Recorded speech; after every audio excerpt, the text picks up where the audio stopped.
wackadoodle decks. But it looks like we got something a little more meta tonight.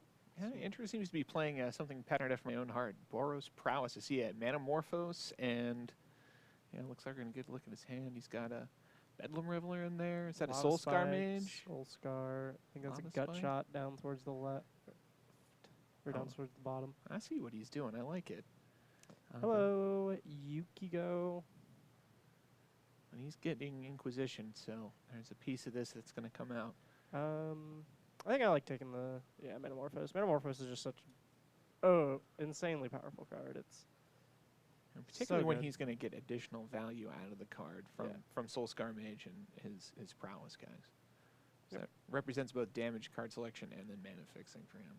Bolt the Soul Scar Mage. I can't really. Looks like we have some 2 lands. Is that a BBE in the front? Yeah, that's a BBE in the front.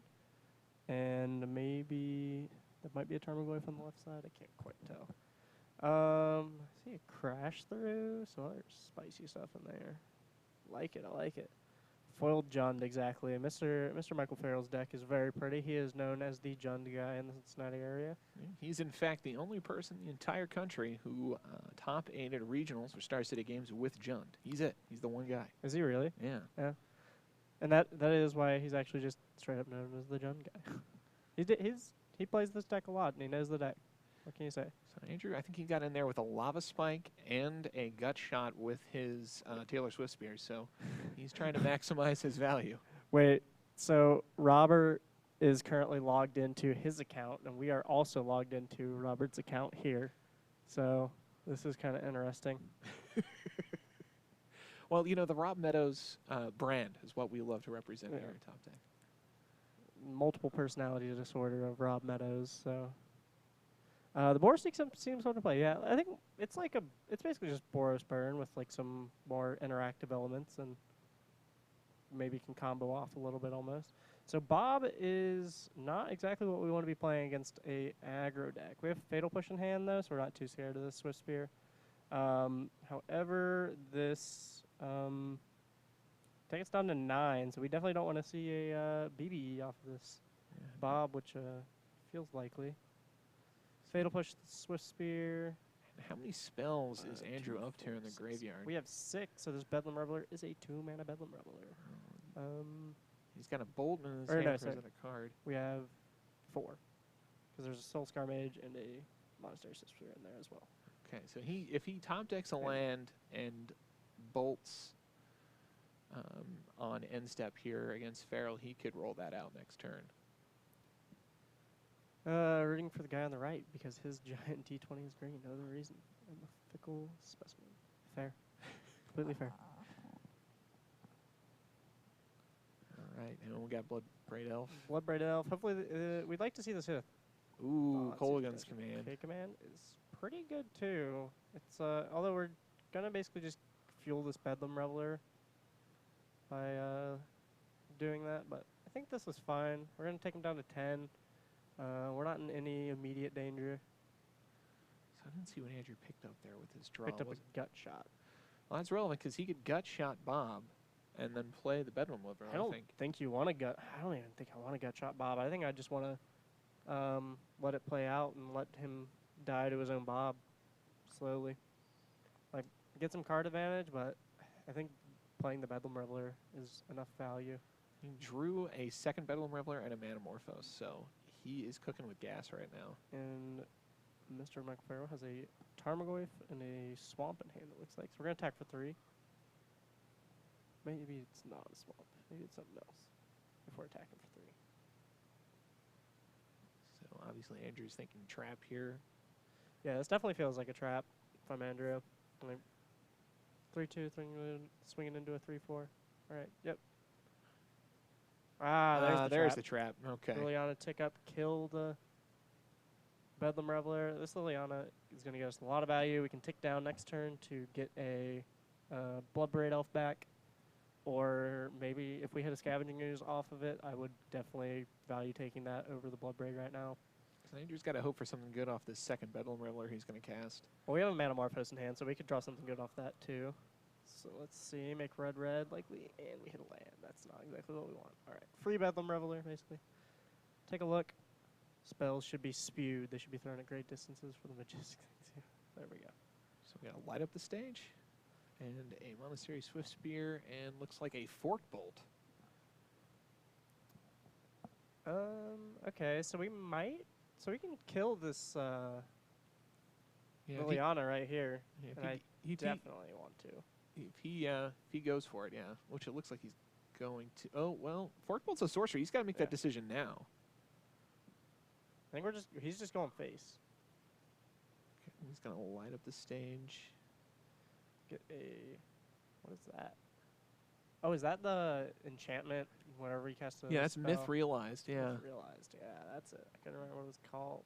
this is very, very spicy. I definitely. Oh, we drew Assassin's Trophy. Assassin's Trophy is fine. I don't think that's what we want to need to cast. I guess actually holding it up is probably best. Yeah. All right, so we're not gonna tick down Lily. We're gonna instead tick her up on the Bedlam Reveler. Try and keep the Bedlam Reveler relatively small. Cast this Soulscar Mage. I feel like just casting the Myth Realized. There's no reason not to. Yeah, he's obviously trying to establish board presence at this point to overcome the Tarmogoyf. Mm. Yeah, he's just got that Fork Bolt in hand. I guess that's more relevant now against the Tarmogoyf since he can put counters on it. Since he's got Soulscar Mage out. Yep. So looks like we are Yeah, that's indeed what he's going doing. to shrink the Goyf. In response, we're going to Assassin's Trophy the Soulscar Mage. Oh, so there will be no shrinkage on the Goyf. So Goyf currently has 2 damage on it, and we have land, instant, sorcery, creature, no planeswalker. So yep, 4/5. An instant too. Yeah, land, instant, sorcery, creature. 4. So Tarmogoyf is correct size. Ooh, it's pretty. All of Michael's cards are pretty. Are you talking about Myth Realized?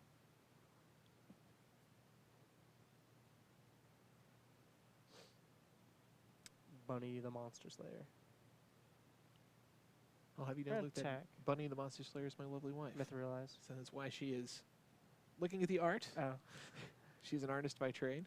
Oh, that's fun. Yes. Myth Realized is a very pretty art. So let's see, this is an attack for, so let's see, 1, then it goes up to 3 and 6 at Liliana.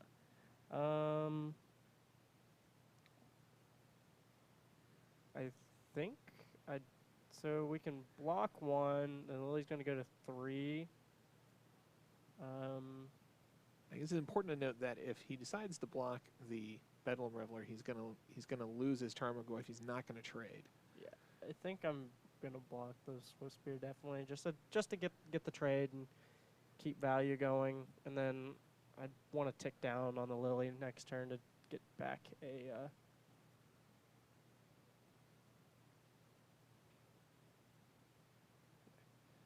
So Lily's gonna go to. Oh, sorry, Lily's gonna go 2, because yeah, that's right.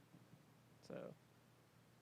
Someone confused there why it went to 2. If Yeah, it took actually, the attack so for it the was 5. Yeah, it went to 2 because it was at 5, right? Right. And then an attack for 3 with Bedlam Reveler because it was only -2, -1. Oh, so that's right. Yeah. Right. So we're gonna cash in the Lily. Get another Lily. Oh, sack. Ooh. Ooh. Oh, that's good. That was really good. I don't think you. It might be worth it to attack. We have Raging Ravine up next turn for a big attack. So. And Andrew is drawing mono lands right now. This is really rough. It was a promising start there. He had Farrell kind of where he wanted him, kind of a perilously low life total, not a lot of board presence. He really just needed a spell or 2. Well, yeah. Andrew really just needed like any number of bolt or anything at this point. Like, I definitely think taking the Manamorphose early on was very impactful in this game. It's such a good card. It would have helped him draw into any extra damage and might have been able to storm off per se. Is there a real purpose to playing these lands for Andrew at this point, except maybe, I mean, why not bluff with them? I think at this point you can be pretty certain that if he's bluffing something, it's just a land. Like I think at this point, especially with a myth realized out, like it would have to be an instant. And why wouldn't he just kill the Lily on his turn if he has a way to interact or shoot you in the face? Looks like Andrew is going to have to block with this myth realized, though. Raging Marine attack trigger resolves. Get in there for 1, 2, 3, 4, 5, 6, Oh, 7, fatal 8, push. Fatal push. All right, and that is going to clean up the game, everybody. So game 1 goes to Mr. Michael Farrell on Juns. We're going to go to game 2. Farrell is so good with that deck. He is. He's very, very versed in Jund, and he's been playing the deck for several years. So I Not like a to say that surprise. I am 1 for Farrell lifetime. I beat him 1 time in a sanctioned game of Magic the Gathering. I beat him. Never beat him off cam. I always beat him on cam. I think every single time we've been on cam, I have beaten him. The first time I met Farrell was at a PPTQ at Time Warp, and it was for a win-in into what was going to be a top 4 for that because they didn't have enough people to do top 8. And it was one of my first of many losses to him. The only time I ever beat him was at I think it was the last IQ I was here at GameSwap. Yeah. So I hold that one dear and close to my heart. It's the one time I've ever beaten Michael Farrell. There's no shame in losing to him, though. He knows his way around that deck probably better than anybody. I beat the funny thing was like I beat him on elves one time because I played my turn 1 mana dork and then he fatal pushed it and I was like, crap. I have Crap, this I is have elves. I had like 2 companies in like mono 3 drops and then I just top decked 4 lands in a row and then just started casting companies in 3 drops. And it was great. Yeah, Luke, what do we have here for giveaways? Yep, we have a giveaway going on this Friday night. It is so we're gonna have multiple giveaways. At least 2 buy a box promo Tezzeret, Master of the Bridge. They will be given away all this Friday night at our midnight pre-release. So if you guys want to come out Friday night, we'd really appreciate it. It'll be real great, real awesome. We'll have a good time. You guys will get to watch people talk about their experience playing in this pre-release. We're also currently have an April subscriber-only giveaway, guys. So for those of you who don't know, we are Top Deck Productions. We stream Tuesday through Friday, and we do like to do subscriber giveaways. Give back to you guys who give to us. Once we hit 20 subscribers this month, which I imagine we already have, we'll give away 1 Rishodon port. At 30, we'll give away 2 Rishodon ports. 43, and once we hit 50, we've already given away our 4th Rishodon port. So we're going to give away all 3 of those Rishodon ports, plus a foil Mana Vault. Ooh. Rishodon ports are from Masters 25, and the Mana Vault is from Ultimate Masters, I think is the most recent printing. The foil Mana Vault, I don't know if we have them back here right now. I don't think we do. They are all very pretty. The Rishodon ports I really want, but I am not eligible, as Top Deck Productions team members are not eligible. But subscribers are, so get yourself a free Rishodon port or potentially foil Mana Vault for Commander, Legacy. Not foil Mana Vault, not for Legacy, but Rishodon ports for Legacy. And all subscribers are automatically entered into the giveaway. Giveaway will end on May 1st. Yep. When else we choosing them? Yep. All right, looks like we've got our next game. They are making their mulligan decisions. Andrew looks keepable. 5 playable, 2 land. What's up, DZ is lazy? How's it going? We've been good. Haven't seen you on stream in a while. It's good to see you. Are their wives eligible? Yes, their wives are eligible. Just Top Deck Productions team members themselves are not eligible. I appreciate you looking out for me, honey. Thank you. All right, so Andrew has fetched up Basic Mountain, and he's going to have some creature 1-drop here. Or is he just crash through Or the just filter? crash through, draw a card, take a look. That's it. We have- Okay. This was a... I don't know how often Andrew plays aggro decks, but I don't think you want to be keeping a 3-lander or a 4-lander with No creature. no creature. This is a Hazoret in hand, though, but I don't think we're going to be able to empty our hand enough for it to matter. Although Hazoret is very good against Jund. Definitely feels like it could have a lot of impact. And it's probably why he kept it. I think we're just going to cast this Soulscar Mage, though. It's going to run out into removal almost 100%, but I think I'm fine. Nope, we're Oh. going to cast the light up the stage instead. We see another light up the stage and a lava spike. All right, so that's pretty good. That's actually really good.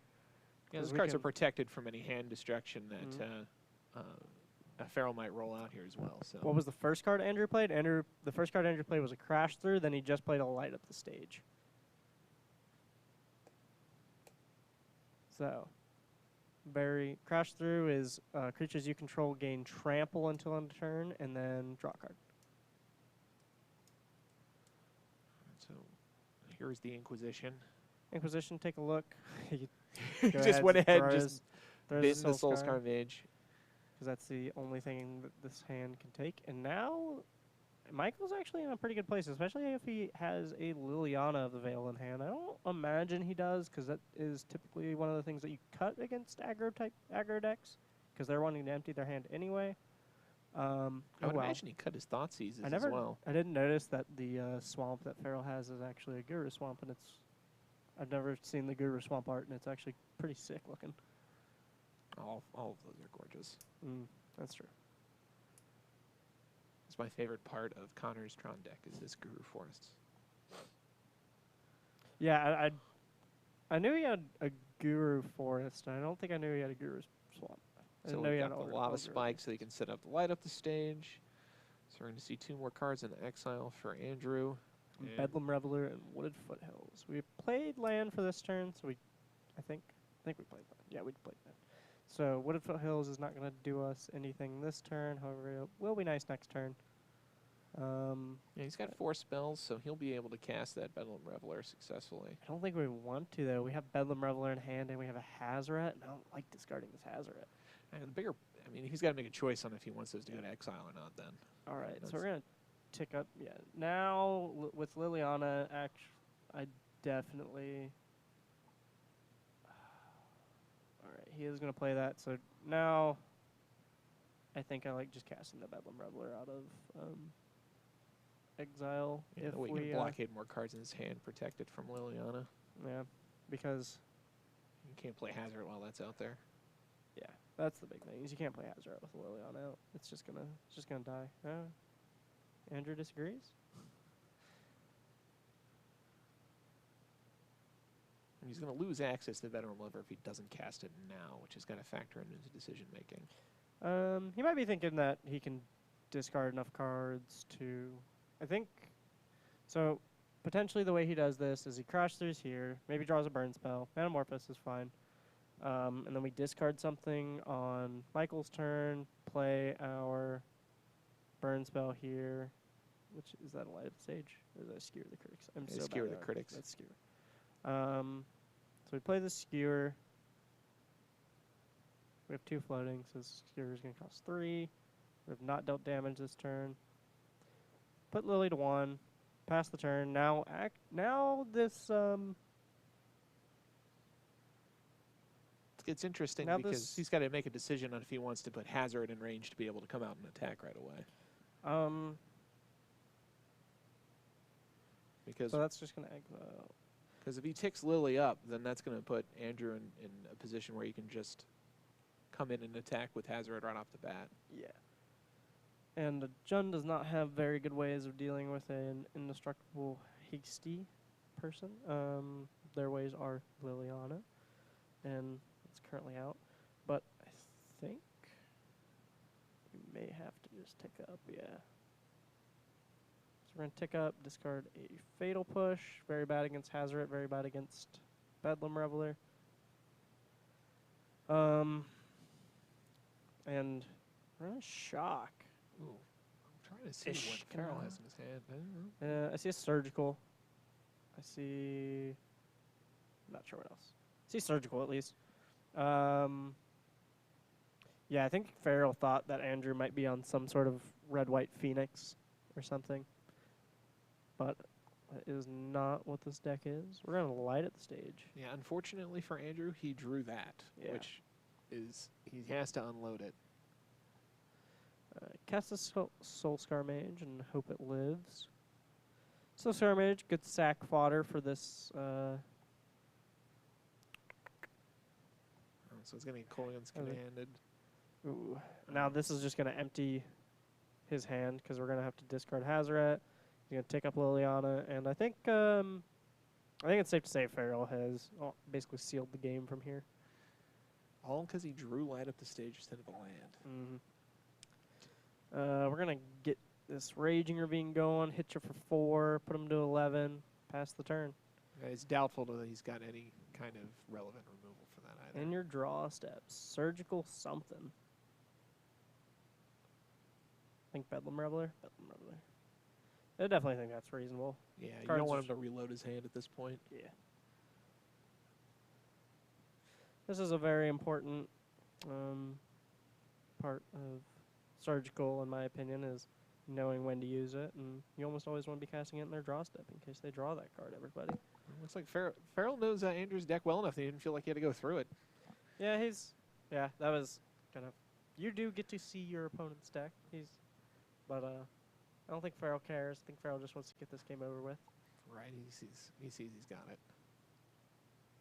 So we have Bolt, and it looks like he's going to kill Liliana. He's looking like he wants to. But I think the slide at the stage is still good for the turn, so we can cast this. Hit Manamorphose, Inspiring Vantage, play the Inspiring Vantage. And when Manamorphose is pretty good, actually. It's a free redraw, attack for 5. I don't know if Andrew's got like a Path to Exile or something in that in 75, but it's got to be what he hopes to get at this point. He's got a Manamorphose and a Lava Spike, so he's got one more try at it. Fork Bolt does not do it. Sorcery Speed, and yeah, that's going to be it. All right, that's going to be Mr. Michael Farrell taking it 2-0 over Andrew Tefft, everybody.